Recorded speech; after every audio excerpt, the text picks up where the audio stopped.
He sat there, staring at the screen, face illuminated, waiting to talk about a comic book movie. Staring at his nomad co-host, he could barely tear his fragile mind from what was really happening in Baldur's Gate.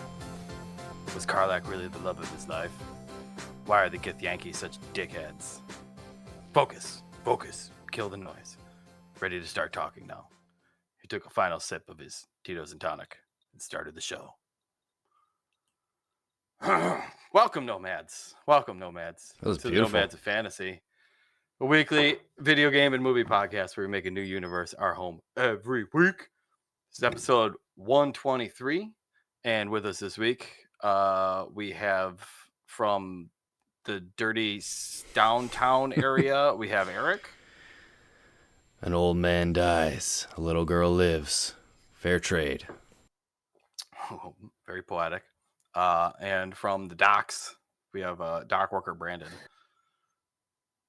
Fine coat like that, and you're bleeding all over it. Yeah. Well, these you probably don't know these quotes because I feel like this is a very underrated and undervalued movie. We were talking about the 2005 comic book noir classic Sin City. It's been out for a while, and you don't really hear much about this movie. And I don't know. I had an inkling to watch this one, so threw it on the calendar, and pleasantly impressed. We're doing some episodes dedicated to Bruce Willis this year. That's true. Very good. The year of the Bruce. Mm-hmm. And we've already done Die Hard. We've already done 12 Monkeys. So I think there's a couple others, but yeah, Sin City. This is one that I feel like everybody watched it and enjoyed it and said that was different. And then I don't know. I think there's a sequel, but 2014 there was a sequel, which I don't even I didn't remember even see it coming out. Yeah, I remember hearing about it. I remember seeing that, but at that point, I knew about the movie, and I had never seen it up until this point. But this came out in what, 2005 or 2004 or 5? Yeah, it's in 2005. So I was about 11 years old. So I was too young to see this movie. Young for this one. Oh, I was meeting my wife. Oh my god. Yeah. But here's an interesting thought I had about this was, it's 2024 right now. We're just starting the year. This is our first full real episode of the year, and this is one of those movies that was right there in the beginning of when superhero comic book movies were kind of gonna start dominating Hollywood for a long time. And now in 2024, we're starting to feel the burn, but. Yeah. It was a while. Batman was good. The Spider-Man movie started with good. Spider-Man. Started with Sam Raimi Spider-Mans. Right? But then around Iron Man and this, and a couple other movies, we started to get a good hold. Not only do they look good, but they're getting good acting and they're just telling good stories, and they are being a little bit more serious. I think this movie pulled in $150 million, and it had a fairly restricted budget. That was one of the things that I saw from the director Rodriguez, right? Budget of 40, made 158. But yeah. Well, before we get too far into this, let's pump the brakes because there's a lot of little points in there that I could just start talking about for the next 45 minutes. So, why don't I hit you with the calendar real quick? Do it. I'll have Eric hit us with some socials so people can send us recommendations and the such. If you'd like to play along at home, we are going to be watching Apocalypto for hard right. It's not like this movie we're gonna that's why we're nomads, that's why we're kind of going all over the place. So we'll be recording that one. It'll be out in 2 weeks, so by the time you're hearing this, give us a little bit to watch and chat, and we'll be talking about Apocalypto, and then we'll be getting into our catch up for January, and we're putting the seal of approval on some movies in February. I think we've got some bangers coming up. So sure do. I'm interested to see. Was the Green Knight? Green Knight and Old Boy. I'm Old Boy. I want you guys to see Old Boy so bad. Okay. All right. Yeah, we're still figuring out the year. Yeah. things might move around, but I know they're definitely on the list. But yeah, Yeah, okay, yeah. cool. Apocalypto, some Old Boy. Gotta be Sounds just great. in case something pops up on on one of these streamers or something. Tough something men cool stories. Comes out. Yeah. Cool Wanna be guy flexible. movies. Yeah. Yep. Absolutely. Yep. All right, nice. Eric, if anybody wants to send us recommendations or if they want to join in on the conversation that we're having here, how do they get to chat with us? Well, we got a couple comments for our conversation here about Sin yes. City. So if you want to follow us over on Twitter at Nomads of Fantasy, we had a few comments there. This is part of our start of our year of Bruce Willis. Year of Bruce. Year of Bruce. Hard at work. Nick over on Twitter said, I used to love it, but it's been a while since I've given it a watch. I always thought it was the best example of bringing a comic book to life faithfully. Especially something as stylistic as this graphic novel. Mm-hmm. Right. Mm-hmm. Big Nick says, it definitely holds up. This movie was very innovative for its time. Derek and Justin's Epic Quest says, that's a movie I've not thought about in a long time. Well, maybe you should give it a rewatch. That's why we're talking about That's right. it. You know? Tim Beachy says, it holds up damn near perfect. At Service and Sacrifice says, man, I haven't seen this in forever. And over on our Discord there, nomadsoffantasy.com/Discord, if you want to join there. Nikki Pinecone says, Sin City might be the only perfect movie I've ever seen, mostly because it's not even pretending to be a movie. I thought that was a very interesting comment and take. So it's like I'm ready to watching dissect an that. animated graphic novel, which is such a good way exactly what it felt like. That's exactly what they're going for, too. Yeah. And there's nothing else like it, which begs the question, fucking why is my big question, but we can get into all that stuff. Yes, and we shall. Let's take a quick break here. I gotta refresh my little drinky drink, and we'll be right back to talk about some Sin City. See you later, Dave. Right after this. I'll see you in a little bit as he went to fill his Tito's.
Oh shit, he thought as he looked into the camera.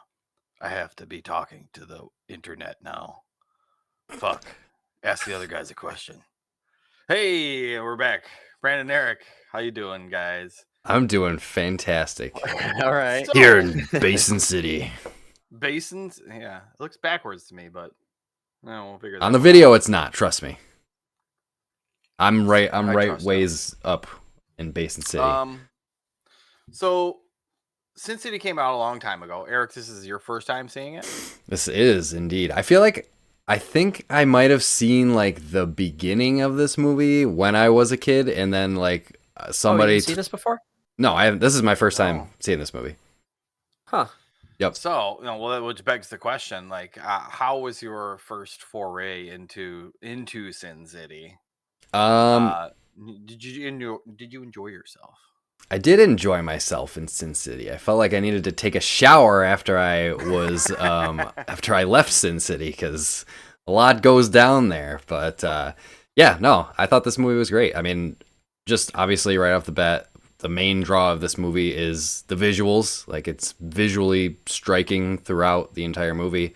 The use of color, contrast, all that stuff. I'm sure we'll get into it, but just general impressions. It's a great ride, I will say. Like Yeah. I mean, I don't think there's obviously it's a comic book. It's a graphic novel. It's supposed to be over the top, action, all the time. Story, is fine. It's pretty It typical. tells a story. I like It's that. like the noir vibe of it. Yeah, for sure. And I like that there's 4 different stories, so it's like anthology, but they're all interconnected.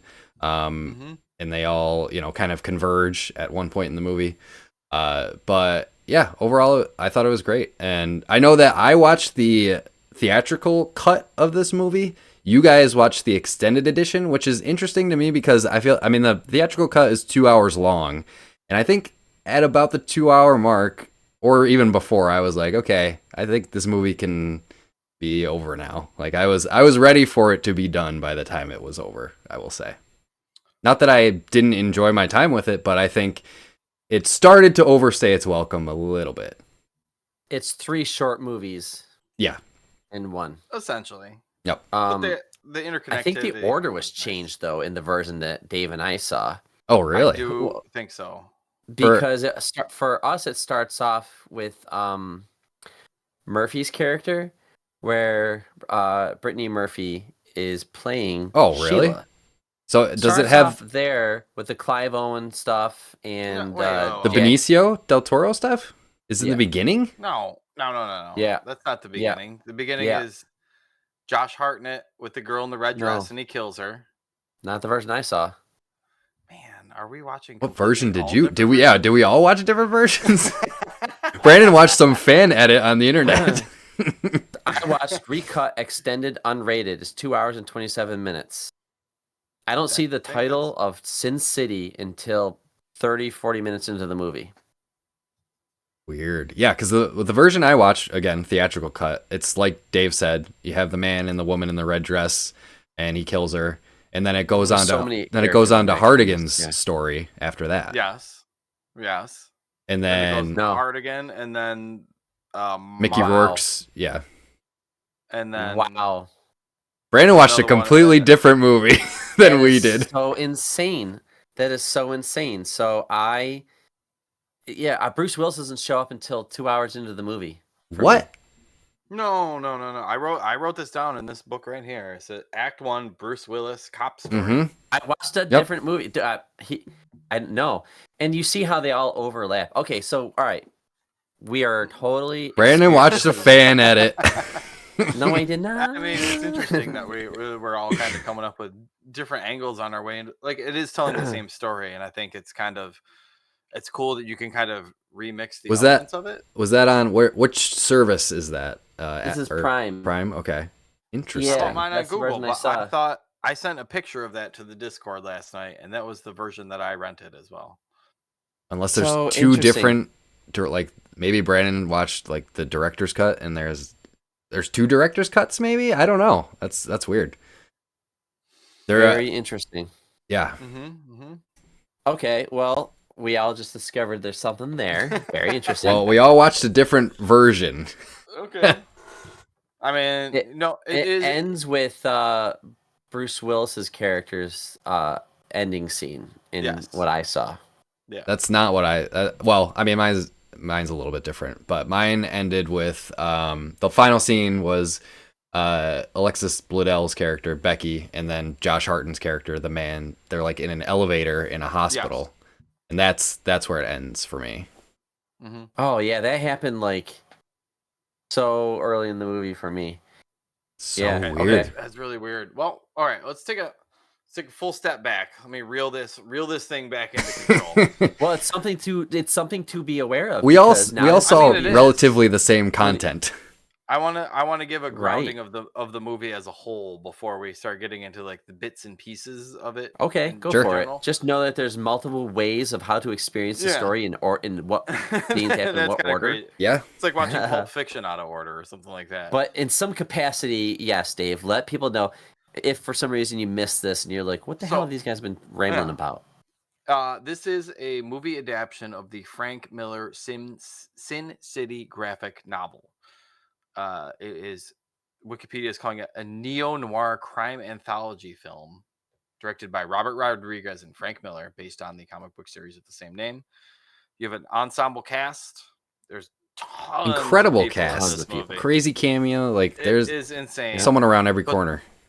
When we get into the ways of how they filmed it, that I think lends itself to the ensemble cast, because people did not need to be on set with each other at the same time to film this movie. And when you see it, you can Which see is crazy. I didn't know that. Yeah, that's cool. you can Months see apart. why people did or did not need to be there, which is bonkers wild. But people in the same scene with each other didn't need to be on set with each other, which Right. is balls wild. But I think the big draw, though, Dave, to put a pause on that is, we're starting to see this now, at least with video game adaptations. Well, or maybe recreations, I guess is this what this movie is. But is when you have the people who created the original concept and why it's known being part of it. So here we have Frank Miller. He's the guy. He's the awesome visionary for Sin City. Go look at the comics. I don't read comics, and holy shit, after seeing this movie and seeing the making of, I wanna buy something. It is really cool art. The whole minimalistic approach, black and white, everything, and the way he's breaking the rules, like the way you talk about, I don't know, Picasso and like what he did to art is like, I think what this guy was doing with comic books, where the way light works does not make sense, and then for them to go and take this style, and for Rodriguez, is it Robert Rodriguez, right, the director? yeah, Guest him to director say- Quentin Tarantino also. Right, for the car scene, yeah. Where he's like, I could do this. I've been playing around with CG in green screening for a while now for the last few movies, that like I can visualize this. And he did. He straight up captures this comic book movie. And so anyway, all to say is that they got what Miller would have wanted, and he was part of that production because he said, "Hey, if you're gonna do this, I'm with you. Like, you have my blessing, but I'm with you." And they just crushed it. And I just think it's yeah. That's what makes the Something vision that- so strong too, since Frank Miller, the author of the graphic novel, was directly involved in the making and direction of this movie.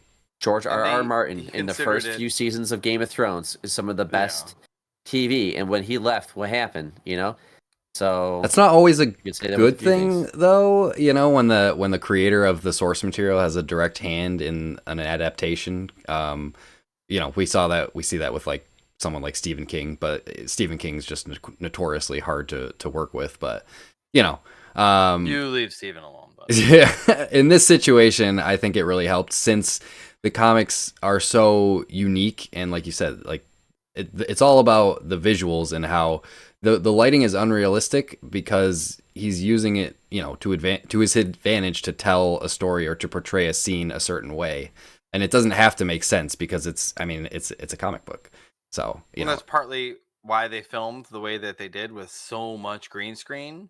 Mhm. Is Robert Rodriguez was saying that he could light the character acting on green screen however the fuck he wanted to. He could do it exactly like he wanted to match up with the comic books, because So everything cool. behind him was Yeah, going to man. be green screened in. So part of what But the interesting part about it, though, I thought, was that before Frank Miller signed off on it, Robert Rodriguez filmed like a little piece of it with it was the Josh Hartnett and the Lady in Red scene in the beginning. Yeah.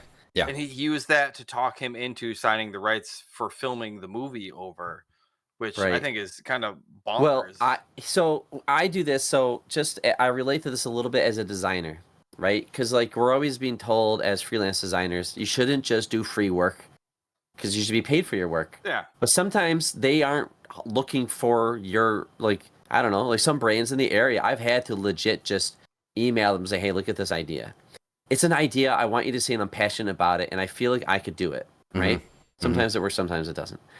And for him to have his own internal studio, because he's like, if I have this, I can crush these ideas and put them out to people in like a week or two. I can have something to show to people. He's that confident with it, and that's what he did. And he got Miller to be like, "Yeah, this is absolutely. Let's this looks good." You know, could you imagine seeing that? You know, I mean, at that time, you probably haven't seen anything like that because you're so. He said he was like it was like his baby. Like he didn't want Sin City to just go and be put into a movie and look like because again, this is the early mid 2000s, so we're not perfecting comic book movies just yet.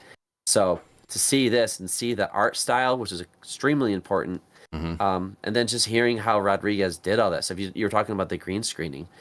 It was really cool because like you might have a character painted in blue, you might have the green backdrop.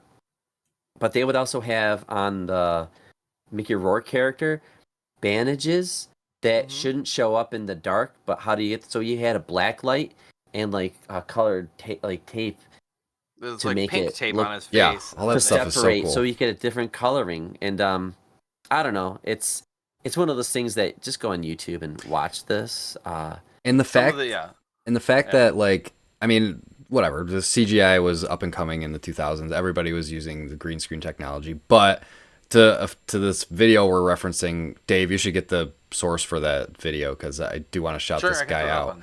It'll be on the Discord. But he explains how like this movie uses green screening and CGI to its advantage because it could really realize the vision of Frank Miller and Robert Rodriguez, and it it's a tribute, or it's a commend the actors in this movie just acting in front of a green screen and acting in scene, like you said, in scenes with characters that aren't even in the same room. Like it's crazy. You wouldn't even. Did you watch the bloopers? Did you watch the video? bloopers? Is by Cinema Sticks. There you go. Oh, okay. Yeah, but shout him out. It is titled "When Green Screen is Actually Used to Make a Movie Better," which Right. I think it 100%. lines up perfectly with this movie, because a lot of movies you see green screen used and they're using it to like, protect their budget, or like, hey, we don't have enough money to like do this, let's just green screen it and fucking. But this is used like intentionally with specificity to it, which I think like it lends itself so much more better to like the adaptation of graphic novel to a movie. Like you see rain in this movie constantly. Like it's that white graphic novel like Rain or whatever. It's like signature Frank Miller stuff. But you don't see anybody ever get wet. Like you don't see anybody's hair get wet. You don't see anything ever happen because it's all happening in the foreground on another layer of the green screen, which is the insane way that they layer these things on top of each other. So sorry, more than you even realize. It is kind of insane. But going back to this layering thing and people filming like without the actor being there and just doing this shit like months apart. So they in one of the making of videos, he was saying that like, yeah, the first day was kind of rough with the actors. Like Bruce Willis was getting very frustrated because like the person he's talking to wasn't there, or he's just being surrounded by green screens was throwing him off, I think. But Brittany Murphy had to come in and like. So I guess Bruce Willis was there and he did his lines. So they have green background, green floor, everything. And they had this guy fully covered in green except his head. He's just standing there. And then they play the voice of of Bruce Willis. But he's not acting. He's just standing there, and as reference, so you know. And then so she knows where to look. And but his mouth doesn't move. But you hear the voice of Bruce Willis. So she's like turns around like she's at the bar. She goes, "Oh yeah." She goes to turn to him. She's just like, she just starts laughing because this is ridiculous. There's a guy looking at me that I'm supposed to be talking to, and the voice. So it's just a very weird thing. So there's like these moments were happening, but they got over it. Like her, she's throughout the movie, and she was there for one day. And she just did all of her scenes. Like some of these people are fighting each other and did not ever meet. And Like, yeah. At the end, like- he had a vision though. He said like, "Yeah, we had a storyboard. It was his comic book." It's the You know, power like, of we had editing some too. things.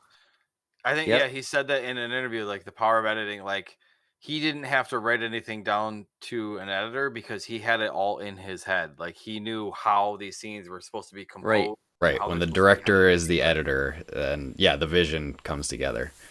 I'm Yeah. not Crazy. think I don't know if I'm that familiar with his work, but I'm he's now watching this and seeing what he did and see how passionate he was and how willing to work with the original artist that created this.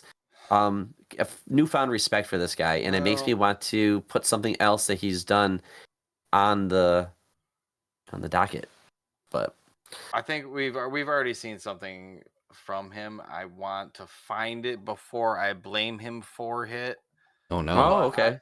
I believe he directed the episode of Book of Boba Fett with the fucking scooter chase in it, and I wanted. Oh, to Dave's fucking- favorite I thought- episode, I favorite wanted Star to- Wars yeah, scene I thought he did some ever. Mandalorian or I Boba thought it was Fett. him, Yeah. but I have to go and check on that before we blame him for any of that. Okay. Maybe he's lost his Well, touch over the years. I don't know. You're right. Oh my god, no! Oh, here it is. 7 episodes in the Book of Boba Fett. he Oh. directed.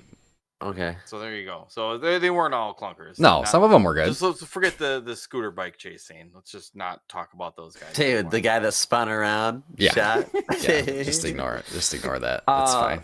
But yeah, whatever. It's just I found like a new appreciation of this guy, you know, and that's what I really like about when we have movie episodes and we pick something that I haven't seen in a while or haven't seen at all, and you know we go and watch it. And I'm like, wow, this director is really good. And then you see another video or movie that they've done. It's like, man, he has a style.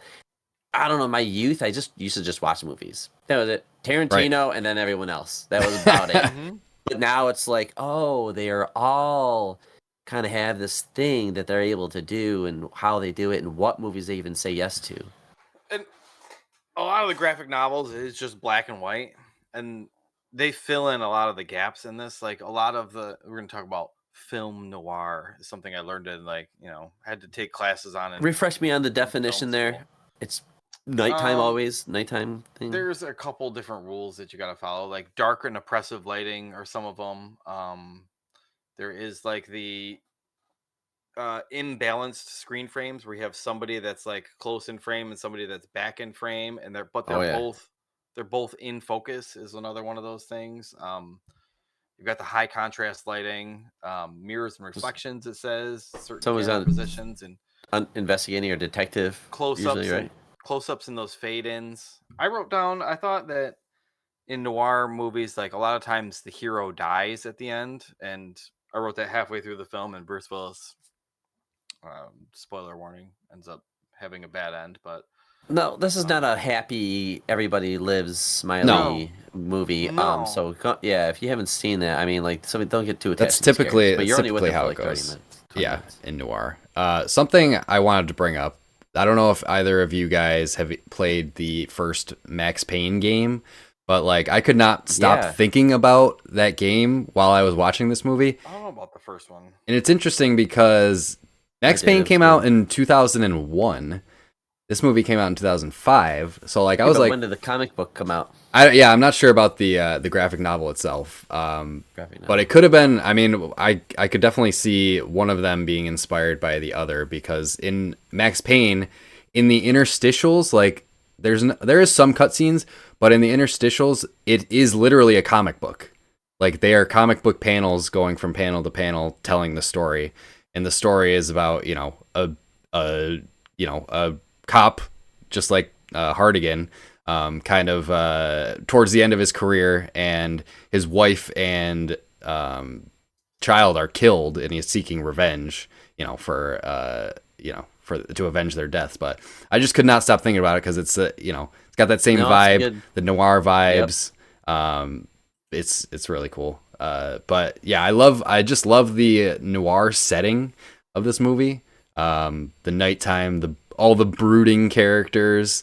Everybody's got everybody's so serious. So much Looking for a fight. Inner dialogue is another one of the Yes. touch points, but pretty much every act, I guess, of this or whatever, like the main character is kind of narrating their own way through the story and kind of like giving you a little bit of hints, because there's some hints that they give to some of the other, like, this isn't all of Sin City comic books. There's other Sin City comic books that Mhm. Frank Miller has written that they used in the future movies or whatever. But Normally, I don't the like inner that. dialogue helps you. Normally, I don't like that inner monologue stuff or narration for a movie, but I mean, with like the noir theme, it totally fits because you have to know what's going on in the character's head and like their motivations and why they're doing what they're doing, and it fits with the comic book too, because I mean, obviously in comic books you have like the little inner monologue too. Going on in like the corners when characters aren't talking, so it totally makes sense for this movie. I could see like Netflix doing like an anime style. Get a bunch Do of an studios anthology. that I used mean, to do an anthology of like Sin City. Right. This is an anthology series within a movie because it's 4 separate stories that are all coming together. So yeah, like you said, if they broke it out into a series, an anime would be very cool, very interesting, because you could do even more to make it look, like that comic book style. You can literally draw it in that style and animate it that way. That would be really, really cool. So Tarantino did make an appearance in this movie, though. We kind of glossed over that earlier, but he made an appearance. He did? Not an appearance. Oh. I mean, appearance in the his making of hand, the movie. the guiding hand of Tarantino. You're saying? Yeah, he did the car scene, right? With Clive Owen's character, with Benicio del Toro. Yes, yeah, Jackie, right? Jackie Boy. Yep. Jackie Boy. Pretty cool scene. I thought that was kind of weird. I guess Clive Owen's character, he's having a mental breakdown, right? Yeah. Right. I mean, why though? We don't know why. I think I don't know. He should be pretty tough.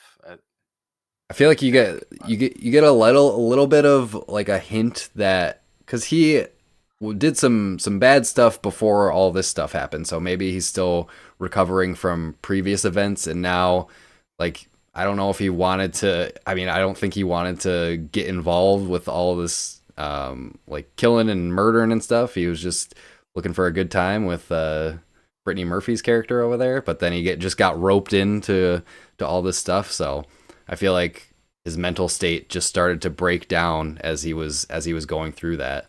And I think it's part of it is the guilt too, because he was saying like when he led them into Old Town, he was like, these guys didn't do anything bad. I got a bad feeling in my stomach. We shouldn't be doing this. And then they all got killed. And he's like, shit, this dude was a cop, and I think that's where it all kind of spiraled out of control. Also. He should have known. Is he a cop? His badge blocks. No, that was Jackie Boy's badge, wasn't it? Was he wearing Jackie's badge? I think he picked his badge up and put it in his pocket. He was going through stuff. He took the money and the badge, I think. Yeah, because I think Clive Owen's character said he like just got out of jail or something. So he was doing some bad shit before that, and I think he was trying to get sort of back on the right track, and then he just got roped into all that stuff. Explains how he fucks him up so bad in the bathroom too, but right. So that's a whole different story. But whose I would say whose story I guess did you like the best out of the characters that we followed? Probably like everybody else. Mickey Rourke's I like the hard goodbye. Marv. That's Marv. Marv. That is the Marv character. The hard goodbye is the name of the graphic novel. I mean, we definitely spent the most time with him. I feel like it was, at least a third of the movie. Good acting, great makeup. Cool character. Dude, Just makeup look was cool. fantastic on that. I like Yeah, a strong guy who can literally just burst through a door and people just go flying away. I love that. And Mickey He had Rourke, my line about like Mickey the coat. Rourke- I don't know. he fucking crushed it. Sorry. Yeah, he did. Yeah, he did.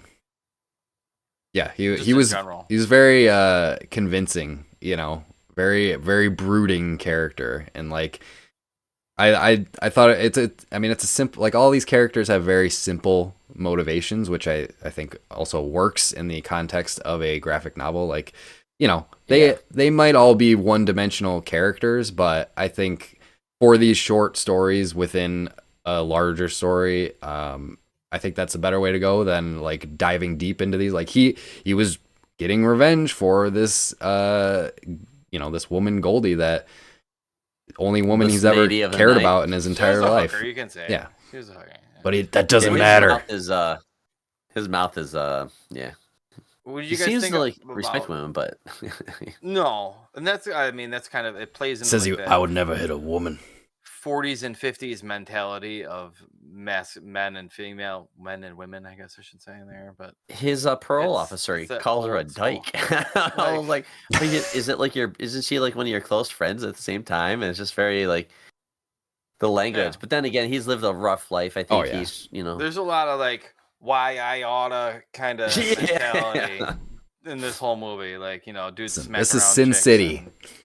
and, right. a lot of that. Yeah.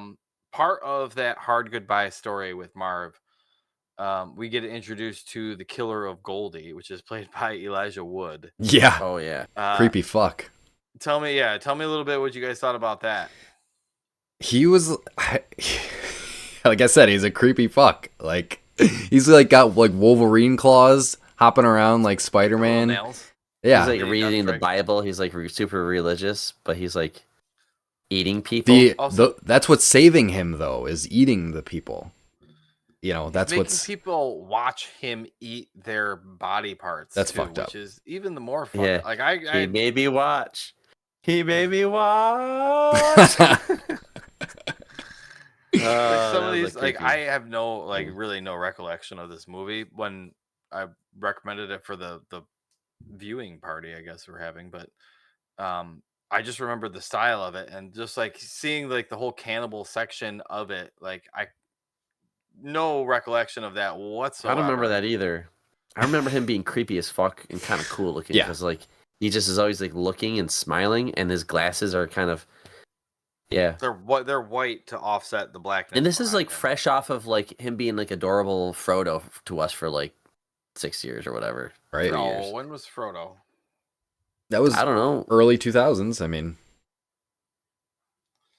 Yeah, I don't know when Hand when of the King? Fellowship. 2003. Fellowship was like Fellowship was 2001. 01. There you Yeah, go. 2001. Yeah. So when was the the King? They were all they Return of they the were King? like yearly releases at that point, weren't they? Yeah. So this came out. This is like 2 years after him being like Frodo to us for like 3 years in a row. And it's just weird seeing him being like this silent, Right. creepy killer, like psychopath Yeah, cannibal. they were 01, 02, and 03. Like they banged them out, and then Yeah. which is cool because you do like to not see an actor get typecast as a certain thing, because Right. I have a problem with that. Like I tried watching that new 65 movie on Netflix and Adam Driver's in it, and all I can see is fucking Kylo Ren now. Same hair. Same And hair. the movie sucks balls, but Right. the other point is that like all I can see is Kylo Ren. But you like to see him break out of that and get into some funky new stuff. And he's very far from being like Frodo. So, yeah. Oh, yeah. Rutger Hauer's in this. Like, there Yeah, are so man. many actors. Do you know? You know who else? You know who else was in this? Who? I couldn't believe it, but when I was looking at the cast, I was Nick like, Offerman? no way. Yeah, Was that who you're gonna say? Because I was gonna bring Yes. that up. dude. He played Schlub. He was Oh, one of the two yes. guys. You know those two guys that were talking about the car? Like fuck. Yes, He was he's the tall, buzzed Yeah. hair one. Hardigan hits This him was- with a pipe in the beginning. this was like 4 or 5 years before Parks and Rec started. Yeah. this So he was probably obviously, like early, don't know what early he- work. I don't know what he did before then, but I think Parks and Rec was where he like made his big breakout. So like Yes. Yeah, he was more or less unknown in this, because I saw Nick Offerman too, because Amazon Prime has that cool like X-ray feature thing where if you pause the Yes. movie, it tells you who's in the scene, and I'm like, Nick Offerman, where the hell is he? So I had to rewind. I'm like, oh shit, that is him. That's so I've done that weird. many times. I He's love got, that. like, Who's bleach blonde hair and mustache Yeah. and stuff like that. It looks nothing like him. No. No, just the bags under his eyes. Those look. But yeah, so many people are in this movie. How do you feel about so I mean, speaking of people in this movie, Frank Miller's in this movie. He's the priest. When Marv's doing his confession. How do you guys feel about directors making cameos in their own movies? Do you think that's Hitchcock started that? Yeah, I don't know. Do you think that I didn't mind feels it here. pretentious or, you know? Hey, you know what? They worked really hard to make something, and then let them have their moment. I agree. You know, It it's not didn't- like Tommy Wiseau or whatever, the guy from The Room, where he like wrote, directed, and starred in that shitty ass Right. movie. You know, It I didn't think this feel Frank Miller forced, one is was- what I thought. Like, Yeah. Because like Tarantino, when he puts himself in his own stuff, like Tarantino it was seems a exactly little what I was forced. my Like reference. He's not a the good pulp, actor. the Pulp Fiction inserting himself in the Yeah. movie. I'm like, it's just cringy. But like this, Especially as a main I didn't know character, what like he looked like. a main character instead of just like a short one scene cameo. Like, Mhm. sure, the Frank Miller cameo I thought was like perfect. You know, perfect Yes. amount of scene, perfect amount of everything. You know, it added a little bit to the story as well because the priest was in on everything. You know, he was in with the crime syndicate and all that stuff, and he got his comeuppance. But I thought that was really cool. Boy, did he! Yes, sure did. All right. Enough about the guys. About the ladies. So, and I'll get this A out lot of the of way. ladies. Oh man, A lot of ladies in this movie. this is like 20 years younger Brandon's like crushes coming up all over. Like, oh yeah, I remember like having like the hots for all these women. So, yes, the women are hookers or something like that. I think in the movie, so they're all like wearing Ladies very of the like night. like bondage stuff. I don't know. They're Ladies wearing of like the night. lacy stuff, butt cheeks Okay. coming right in front of the camera. So it's a very sexualized movie. The women look great. But like also, just the variety of women. So the girl with the sword, so cool. I wanted more Miho. of her. Miho. Mhm. Miho, dude. Miho She could was have so her fun. own like backstory, like prequel movie if she wanted to. Because like Right. all these other chicks just like shoot people or like I don't know. Rosario Dawson's got like her Uzi. She's the or whatever, boss, stuff like that. big Yeah. boss lady. But Miho can fuck some shit up. Like She jumped yeah. into Tar and grabbed Clive Owen, yeah, pulled him out. Dragged him out. You know? Yep. Yeah. which is There was- crazy. But we also have Jessica Alba, which is Nancy, which plays a large part in the Yellow Bastard story, which Right. split up I into was- 2 parts. You have Yellow Bastard 1 in the beginning and Yellow Bastard 2 to close it out. I was Oh, no thinking way. like okay, they so were. the person I saw, it just says the title and it Yeah. starts that movie. Oh, See, you have titles in yours. I didn't have titles, I and thought I didn't have character- titles in mine. each one had unrated, title, uncut version. I swear to God, I bought that Oh. version, and apparently I Okay. got the. There's Shit, 3 right. fucking versions of this movie The for shit somehow. Yeah, they were So, trying yeah, to we got- they were trying to pass off Jessica Alba as 19, which I looked at her age. She was only 24 in this 22? movie, 24. so I was like, okay, that's believable, I guess. Close enough. Yeah, close I enough. think Rosario Dawson was 42. Like also- she looked young enough for that role. I think we were talking about it before, and Rosario was in her early to mid 20s. Yeah. Yep. There's Alexis Liddell, which yep. plays Becky. Old blue who is eyes. The girl with the blue eyes. She has that scene at the end with Josh Hartnett. I'm assuming that plays into some of. Oh the yeah, comic she's books. adorable. I didn't- Yeah. So- yeah, she's really pretty. I wanted to She ends ask. up playing a big role.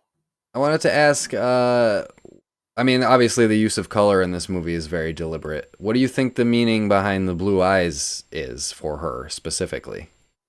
Like think blue it's just to typically say, hey, means I think blue I think typically she's means got- like innocence and like or wisdom or I stuff could like see that. innocence. I think she's just got really pretty eyes, and Yeah. They just wanted to highlight them.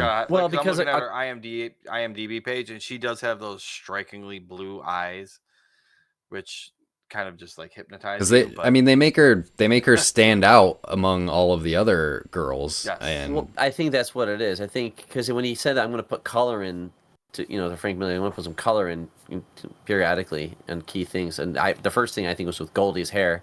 It's like I want to make Yes. that gold. But obviously, then like everything a car will red. be red. Everything red blood stays will be red. white or red. Yeah. But I think with her eyes being blue, I think it's just like of all the girls that were being thrown at, like this is the one we need to pay attention to because she's gonna try to not backstab them, but kind of throw them under the bus and Yeah. But yeah, she is like making mistakes as the young one. She's trying to cover her own ass and stuff like that. She probably dies, right? Like after the movie, you mean? Like after credits roll? Because Josh Hartnett's character is a hitman, Right. And he finds these girls and he talks to them a little bit, and then he kills them, right? Yeah. So she's probably being whacked. I was wondering the significance of that scene. I mean, you can obviously kind of connect the dots because in the scene where Josh Hartnett's character kills the woman in the red dress in the beginning, it clearly sets him up as a hitman.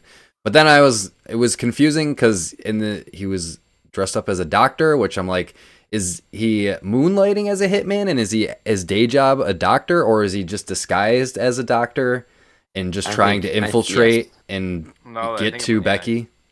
Yeah, because he knew her name when she got in there. Right. So she was a target. He's like, yeah. He's like, oh, she's gonna go in. I'll just get a suit real somehow, sneak, steal her, and then he just gets in and gets out because he says, like, oh, she seemed really nice. It's a shame I'll never know where that, the girl in the red with the cigarettes, like what she was running from, but yeah, I'll get the check in the morning. He's just working, It's Sin City, like it's just this is the kind of people that live there. It needs to be in a fucking anime, it needs to be an anime. It'd be so good. No, I want more of these movies. Which they made one and you didn't watch it. Yeah, they made another one. It existed. Blame the marketing. And then they were supposed to have an HBO miniseries. Were they really? Yeah, I think that got canceled. I think there's just not enough demand for it, which is interesting because how well they kind of nailed this. And like today, this is like all we do is green screen everything, So true. Before we get too far, I just wanted to give a shout out to Brittany Murphy too, because she was in this movie as well. Yeah, she was good. I was just looking at. I didn't know that she died so early, but she died really young. It looks like 2009. It looks like. Yeah. There's a documentary on HBO. I think HBO Max that I watched. Anemia and multiple drug intoxications. From it's still a mystery. And, there's still I think a very large died, mystery right after. Yeah, there's a very large mystery around her death and her life. Like that documentary is actually pretty interesting. I would recommend it. All right. Yeah, it's a sad one. She played a pretty big role in a couple different key parts of this movie. Key part in the let's see, the Big Fat Kill is the name of the main story that she was in. The Jackie Boy one. Yes. Yes. Yeah, I just wanted to make sure we mentioned her as well because she may be gone, but she is not forgotten. I mean, speaking of Jackie Boy, like Benicio del Toro, man, he was tearing it up in this movie. He was all over it. Like he was tearing up every scene that he was in. I couldn't take my eyes off him. Like whenever he was in this, like I loved his character because like you can tell he's kind of like he's a good guy. Like he was supposedly this hero cop, but he's trying to put on this front for like his boys. Whenever he's with his boys, he's got to act tough. He's got to be the big strong alpha male. And then I don't know. I'm conflicted on his fate because I almost feel bad for him. Like he didn't deserve it, but then again, he's just being an asshole to everybody. He's being an asshole the whole time. How was he a good guy? Like, I don't know. What did he do that was good? Because he's a cop? Do you think he deserved it? He didn't kill it. Like he said, like Clive Owen's character said, he didn't kill anybody. He didn't, He tried to kill somebody, and that's what he killed himself. Yeah. I don't know. I think it's that it was the inner conflict of Clive Owen's character that I was also having. Okay, but hold on a second. We don't have to talk too far into this. No, we don't have to get into it. He's being, so we got the girl with the blue eyes, right? Was it Becky? Listen, I'm not saying And he didn't deserve to get his ass kicked. trying to pick her up, and he says basically at gunpoint saying you're gonna get in this car, and this is basically rape, right? It Oh sounds yeah, like he's a bad guy. So I don't know. To me, he's just a bad guy. He's a sleazy cop because of the whole thing that they say is that this is the thing. When you kill a cop, it's bad because the kind of right. there's like a truce right now, There's a balance. you know. And obviously the cops are gonna have a strong. They have the money, they have the funding, so they're gonna be stronger, you know. So, but they're All kind right, of. well, wrong place, wrong time. Then, oh well. But that's right. That's exactly. They should have just left that girl alone. But yeah, they were. I think they were scumbags. Do they deserve to die? No. But maybe. They were I don't probably know. doing some shit off camera. You never But know. yeah. So That's true. anyways, Miho was Interesting. awesome. She Interesting thing got their killing. on Del Toro, he was not the original choice for that part. They wanted to get Johnny really? Depp to play that part. Oh. But Johnny Depp had commitments, could not play the part. They were at the Academy Awards, and Robert Rodriguez saw Benicio del Toro with, he calls it Wolfman hair or whatever. I think it was from the movie Wolfman, but Yeah. he told Del Toro at the Academy Awards not to cut his hair, and then he mailed him the comic book and the copy for the Customer Is Always Right story, and That's cool. Del Toro Okay. immediately signed on to it. So That's it's cool. weird how like those connections are just like those back alley connections are made. Like, you know, Johnny Depp I could see playing a wicked part in this too. Like if he played that role, It as would well, be like, different. It would be a different character though. Different Sure. vibe, you know? He doesn't have that sleaziness to it. He's probably got a little more Captain Jack Sparrow drunkenness to him. I love the way Benicio del Toro talks, you know? Talks. Yeah, his voice was. Yeah, his voice is Even in great. interviews, he was stating character. He was talking about the movie, but he was still doing that voice. Yeah. And I was. There's it's something so with creepy. like when they were doing the head back, like when they're in the car and they're doing the dialogue throat. for Yep. when he throws his head back and he talks like this, Right. and then he puts his head forward and starts talking normal again. Oh, gross. Like that was all like kind of, I think, I don't know if it was Tarantino or Rodriguez that came up with that, like while they were It was like filming back it. and It might have forth, been like back and improv forth, sort of. so Yeah. That was Wow. But they were saying because this film was filmed digitally, because they did it all on green screens, they just kept the film they just rolled it, like do the whole thing at once. You know, we can talk and, you know, make adjustments and whatever, Right. and then just Yep. you know, go roll it again. So I don't know. Yep. I don't know how it's cool how like all these pieces kind of come together, which, you know, they had talked about Leonardo DiCaprio playing the role of Rourke Jr., which was like the serial killer in the Interesting. Yellow Man, or what is it, the Yellow I don't know. Bastard The or actor whatever that played him, I think, played I that think it was character well. I awesome. couldn't believe it. Yeah. Nick Nick Stahl. Stahl. Yeah, that was his name. Nick Stahl, like, all right, guy from like Terminator 3 and some other crap. Like, I didn't know him too well, but I like underneath all that makeup, I was like, wow, he really. I was like, I don't know, I haven't seen enough of that guy's, you know, filmography, but to me, that's his best acting. I mean, yeah, he was a very convincing psychopath, yellow dude. He was so gross looking. Yeah, you So could just gross. like Hardigan's character described how he smelled. Yeah. And like you could just by looking at him, you could tell that he stunk like shit. Right. The hair with like the hair growing in the like the stubble in the back. He's bald. Oh, Yeah, dude, he's so just gross. everything about him, just his So gross. nose. Yeah, he's just like everything about him was just. I guess because earlier on, he has his balls shot off and like some other body Yeah. parts. So to kind of put him back together, his dad did some kind of. That's the beginning. excuse. Like research and like special science and stuff to get him restored, but now he's a yellow prick. That's weird. That's all sorts of weird. If you look at the comic book side by sides of that, there are so many side by sides, shot for shots that they replicated from the graphic novel to the movie, which I think makes it like, that's part of me is wondering like, why don't we have another movie of this? And this is a question that I wanted to ask you guys: is if you could see like a comic book adaptation from comic book to movie that was like this faithful, that was like this representational of the original source material. Like, you know, Batman obviously lends like a great comparison, like having something in the Batman universe that's this noir and this kind of Yeah, Batman. Give us centric. a Batman like Sin City, dude. Wow. Yes. I mean, fuck Frank me, Miller has please. done Batman comics, so Yeah, that's a perfect Okay, that's marriage. right. Yeah. I thought Okay. the Punisher would be super Yep. cool to like see in this, kind of That would be cool. high contrast kind of filming. And You know what's funny is Have you like, seen any of the Punisher movies? They're not that great. Mark So Wahlberg, the first one was alright. no. There was what's one. funny is that One of them was okay. I forgot. Whatever. Anyways, not important. they made a movie with Mark Wahlberg for Max Payne. It was not good. Yeah.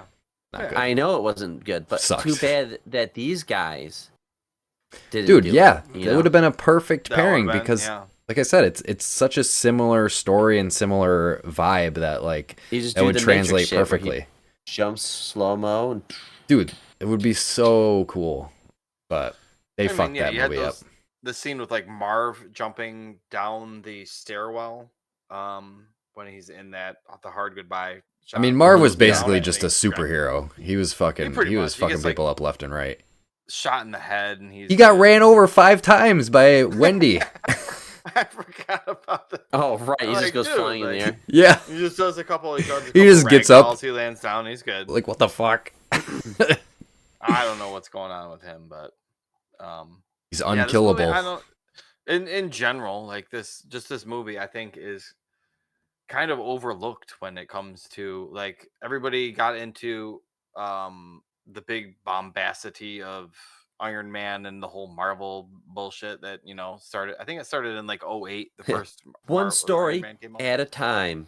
Where Right. this is like, here's 3.5 stories. Go ahead. Well, I mean, And- even like the Marvel stuff has their own template to everything, where they have like the hero story and the origin story and all that kind Yep. of stuff. This kind of the Get you right in it.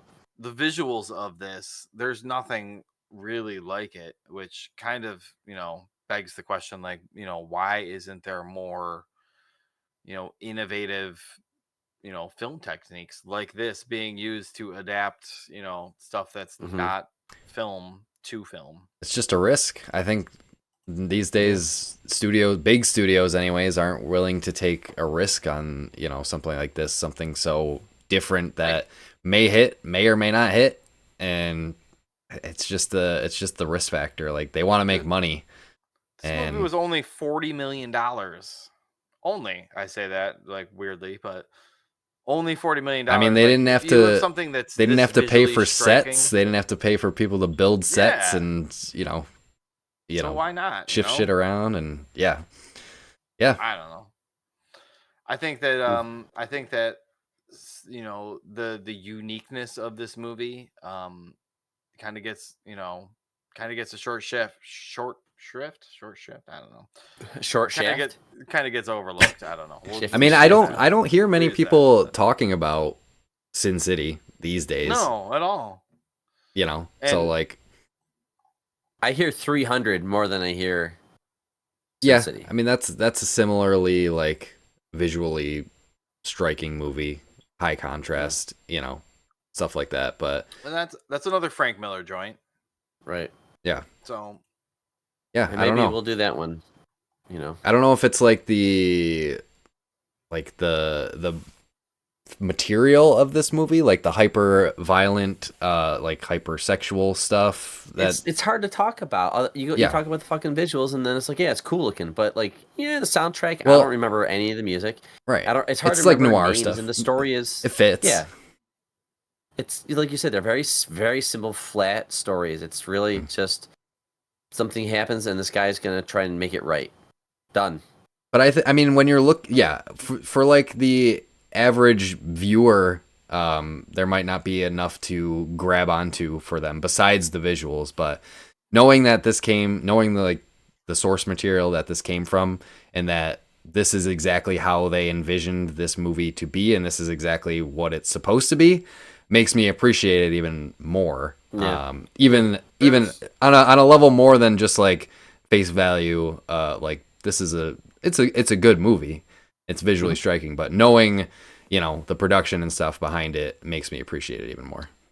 there are literally no screenwriting credits for this film because they just Good. adapted Took it. the I source forget. material straight out. Yeah. Yeah, and I think I forget who it was. If it was Rodriguez or Frank Miller or somebody said that they didn't see it as like an interpretation or adaptation of Didn't see it as an their work. adaptation, just Yeah. a recreation. Yes, Right. thank you. In a different Going medium. from one to a medium. Yeah.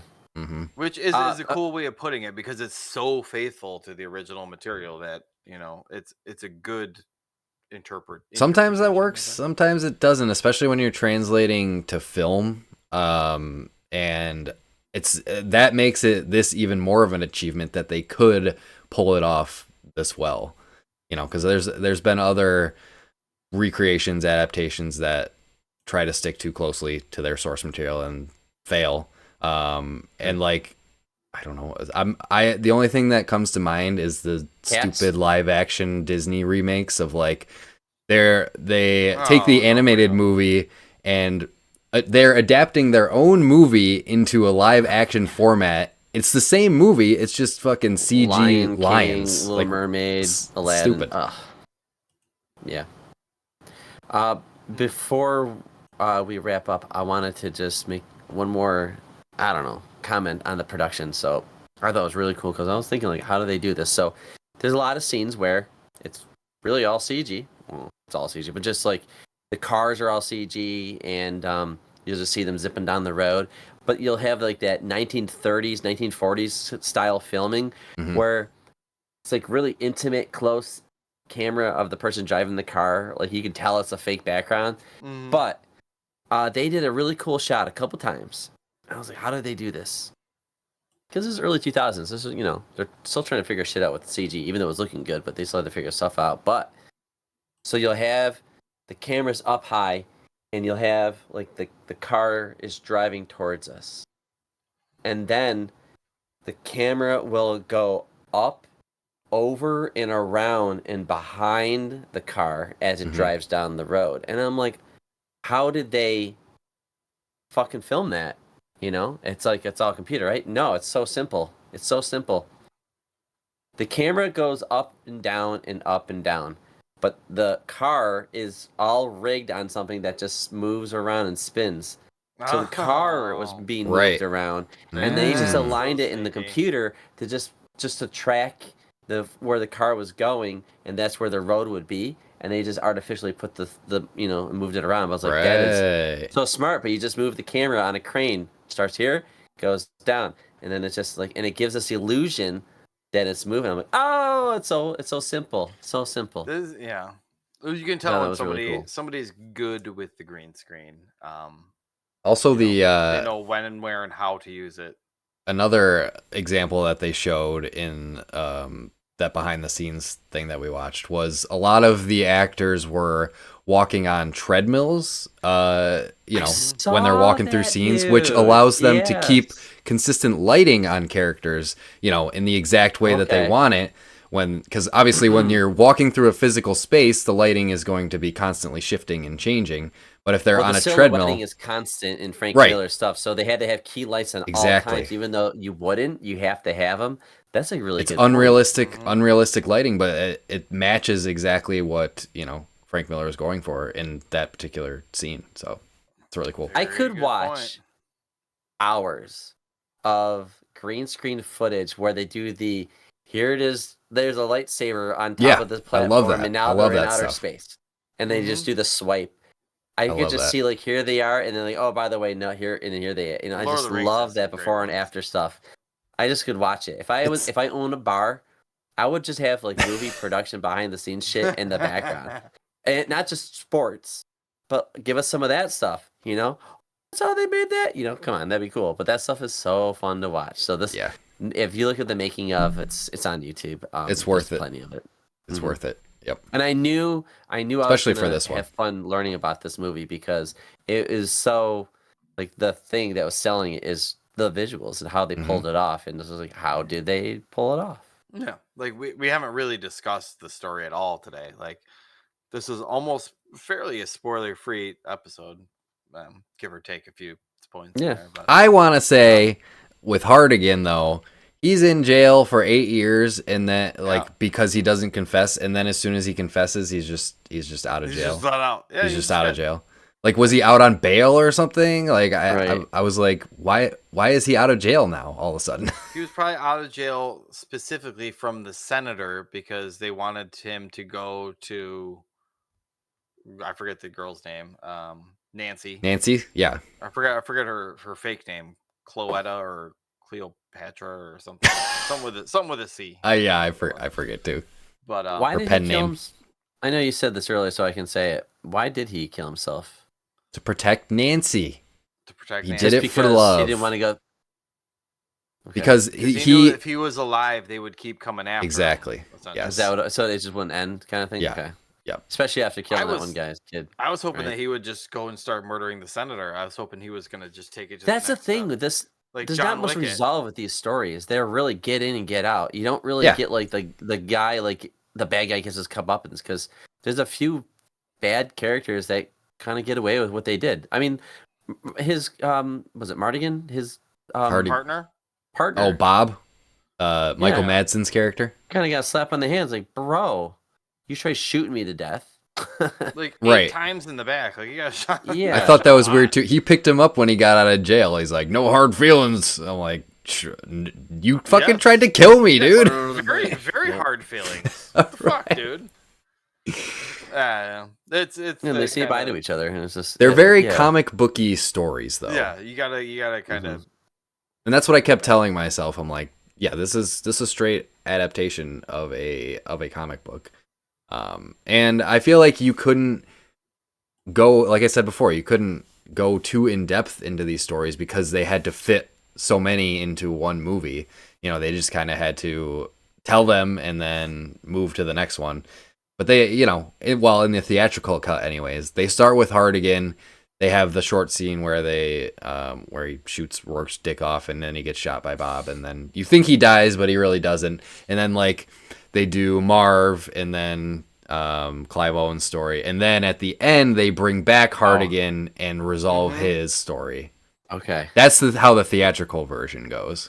Yeah, that's interesting. So that's interesting. I'd have to watch that because that's what I saw originally, but everything I saw was just character by character by character by character. They just reorganized all that stuff. So That is Yeah. weird. I'm wondering how So you saw weird. that. And I didn't, but and then whatever the fuck Dave watched, I don't know. I watched the same order that Eric watched. You know, Which you must have okay, been so the you didn't. theatrical. Customers Yeah. all right. Yellow Bastard, Hard Goodbye, Because that's Big Fat technically Kill, Yellow Bastard Part 2. the theatrical version's technically chronological order. Then no, it's not, because when Hardigan watched Stuff was goes not. back. Wait, when Hardigan goes back to the bar and meets or sees Nancy the first time, Marv is there, Right. but he's already Right. dead in his story. So yes, things are slightly out of order. Marv Yeah. doesn't die, does he? Yeah, he gets We don't electrocuted. know. I don't know. Electric chair. He does. Yeah. He could be alive. Is that all you He's still bastards got? Right? About- I love that. They shock him the first time. That all you That was pussies fucking got. nasty. Yeah. Nice. All right. Is Anything that else all guys you wanna- pussies got? Anything else That's all I you wanna got. Talk about? I think No, I'm I'm good. good. This I'm was, ready to get this out of was a Sin really City. fun one to go back to. Different. I didn't remember anything about it, and I loved, I like my comic book Same. movies, and to seeing something like this that faithfully adapted, and to go back to it and kind of relive it again for the first time again, it's really nice. It was highly nice seeing I will- Carla Gugino's breasts all over again. There's, you know, I will one of those say, movies I saw Straight up with- naked. with the Just, whole- whoa, hello. seeing it for the first time, I 100% think it still holds up today. Like some of the Sure. special effects when like fucking Mickey Rourke's getting run over and he's flying all over the place. So, Right. okay, It's supposed to be like it's that. Though. it's a little like cheesy, part but of it. but Like we even say like the dialogue, how cheesy I think- and noir 40s 50s film dialogue is. Like It matches the filming and the fits. editing Yeah. and the It fits, pacing. yeah. And and I all think of it's that. because it is so stylized. It doesn't, it ages well. You know what I mean? Like Right. you can't. It knows what it is. You can't really see the like even in the backgrounds, everything's so stylized that it's not going for hyper realism with the CG, Right. so it works, and it I holds was up. afraid of that. Like, is this not gonna look good? But no, I think it it's looks actually- really good. Yeah, it looks good. Po show. So good stuff. All right. Pick, Dave.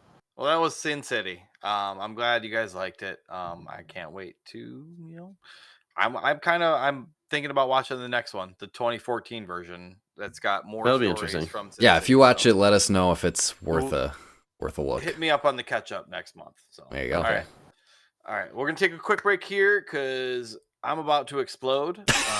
We're going to come back with a quick game with the boys, and we'll see you guys in a couple minutes. See you.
Boom, and we are back.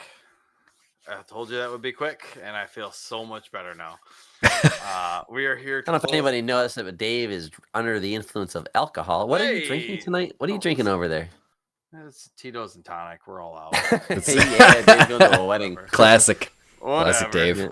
We're always having a little bit of something. Oh, while we're recording. So I'm drinking my keep it session keep it IPA. loose. Oh yeah, Keep it loose. Talk from the speaking part. So, we're gonna wrap up with a quick little game. I couldn't find anything good on noir films or whatever, so we're just gonna play a standard round of 20 questions. Classic. I feel like we haven't done 20 questions in a while, so Right. I feel like I'm fine with that. It can go either way, but it's a tried and true classic. Is this movie or video game? 20 questions. This is movie 20 questions. Okay. So, you guys got 19 questions and one guess. Okay. Yes or no questions only. Take it away. Ball's in your court. All right, Eric, you can. All right. Go ahead. I'll kick Eric, us you off can here. start this. Was this movie released in the 2000s? So like 2000, between 2000 and 2010? Yes. Ooh. All right. Got a hit right away. Does this movie have some form of aliens in it? No. No. Does this movie have any supernatural elements in it? No. Okay. Is this movie part of a franchise? Yes. Okay. Is this movie the first of the franchise? Good question. Hold on. I'm writing these down. Hold on. First of the franchise? No. Too fast. Was that 5? First movie. That was a no to first movie in a franchise. It's not the first Correct. movie of a franchise. Oh, that okay. No aliens and no ghosts. Does this movie take place in modern or present day Earth? I guess I should say. Yeah. Like for the time it was released. Yeah. Yeah. Okay. All right. Is this is this movie based on a comic? This franchise based on a comic book? Yes. Okay. All right. 2000. So we have a Knocking some of these sequel down. or some kind of entry in a franchise. Based off of a comic. It could be one of the like Batman Begins or whatever. What's the first Nolan movie? First Nolan Batman? It could be any of the Nolan Batmans, actually. It's not the first, so it's not Batman Begins. Oh yeah, it's not the first. So it could be the Dark Knight. Could be Dark Knight. Could be the Dark Knight. It's Could be also Dark like a Knight. noir film. Oh, not really, but does this movie have Batman in it? No. Pow. All right. Darn, went shot too early for that one. I how many questions are we at? That's like 8. 7. All right. So it's based on a comic book. Is this based on a superhero? Does a superhero star in this comic book movie? Yeah. Okay. All right. Just wanted to make sure. Spider-Man, the Hulk. Could be Spider-Man. Yeah. Could be Hulk. Both of those had movies in the 2000s. I mean, it could MCU? be. We Should talked we about say Iron Marvel? Man. We talked about Iron Man, but I don't know if Is David this a would pick Marvel Iron Man. movie? Is it or a Marvel character? I should say Marvel character. This is a Marvel movie. Oh. So I mean, the only thing Slash character in that time was Spider-Man, Iron Man, Fantastic Four, the original, or like the 2000s Fantastic Four movie. We gotta think sequel. We gotta think sequels. Oh, and that's beyond. right, sequels. So Spider-Man 2 was in the 2000s and 3. Yeah, both of Spider-Man them. 3. It's not. Iron Man 2 was not. Iron Man 2 came out in like 2010 or 2011 or something. That was after. Does this movie? I think it might be Spider-Man 3, dude. Why do you think 3? Because it's Is this Third a one. Spider-Man movie? No, it's not Spider-Man. Okay. Rule that out. Shoot. When was the Teenage Mutant Ninja Turtle movies coming out? The No, Michael Bay one Marvel. was, yeah, and it's Marvel, so it doesn't matter. Marvel. When was Iron Man 2? I don't think Iron Man 2. I think 2011. I want to say it's out of the 2000s because Iron Man was 2008, right? So Yeah. you don't it have had to been answer that. 2008. You don't have to answer that, Dave. 2007, 2008. I'm like almost positive it's 2008. Damn. It is 2008. The original Iron Man. So I think Iron Man 2 is probably. I said 2000 between 2000 and 2010, right? So it could Wait be. a minute. What? But it has Mickey Rourke in it because that's the villain. That's of true. Iron I've Man. just thought of that. It could have came out in Oh. 2010. Right. I was thinking 2011, but it might be 2010 because they were really starting to amp things up. Yeah, I don't think it was the So- very next year, but 2010 it could be. Uh, Just say, is this an Iron Man movie? is Iron Man in? Yes, Yeah, is this that's an my- Iron Man movie? Is Iron Man in this movie? It is an Iron Man movie. It's gotta be. Is Mickey Rourke The Mickey in this Rourke movie? connection. Yep, that did it for me. Yes, Mickey Rourke is in this movie. Ooh, yeah, sneaky in this. All right. Is it Iron Man 2? Yes, it is Iron Man 2. Yeah. Good job, guy. I didn't think you were Nice. gonna get it that quick. I thought that was deep enough into the Marvel like little kind of sinkhole I think I that like that movie. Not as much as the first I Iron think Man. I've only still seen hold Iron it Man really 2 high, like but once. they had It's Sam kinda- Rockwell as the villain in it and Yeah. stuff like that. or was it the third one? That had Rockwell. I don't know. They I all think blend the together third now. one was Rockwell. I've seen Yeah, the now I first know Iron now. Man. I've seen the first Iron Man a Yeah, bunch he of was times. just he is in this movie too. Sam Rockwell. Okay. but- All right. No, good job. Cool, guys. good one.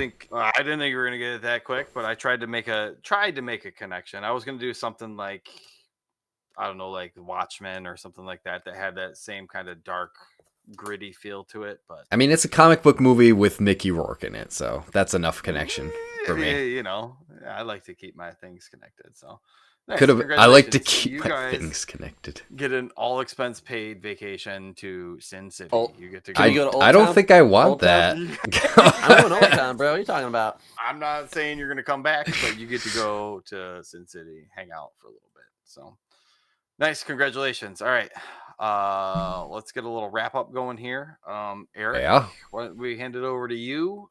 Sure. If people want to get a hold of us, tell us everything that we got wrong that we talked about here, or tell us what we should watch next. How do Well. they get a hold of us.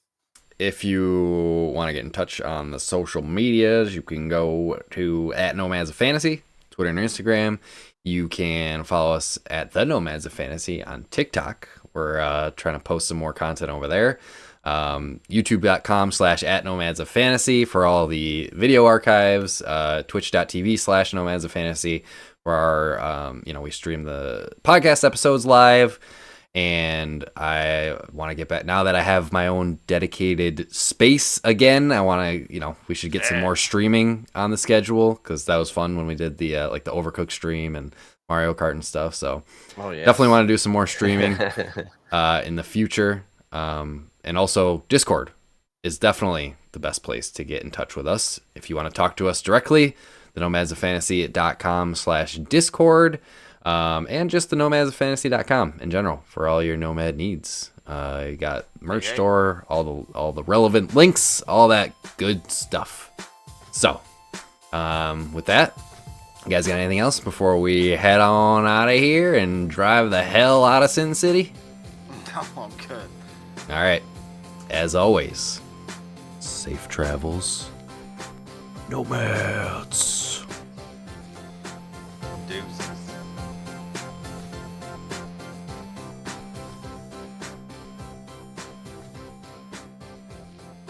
Dude, I think I peed so hard during that break. I think I pulled a back muscle.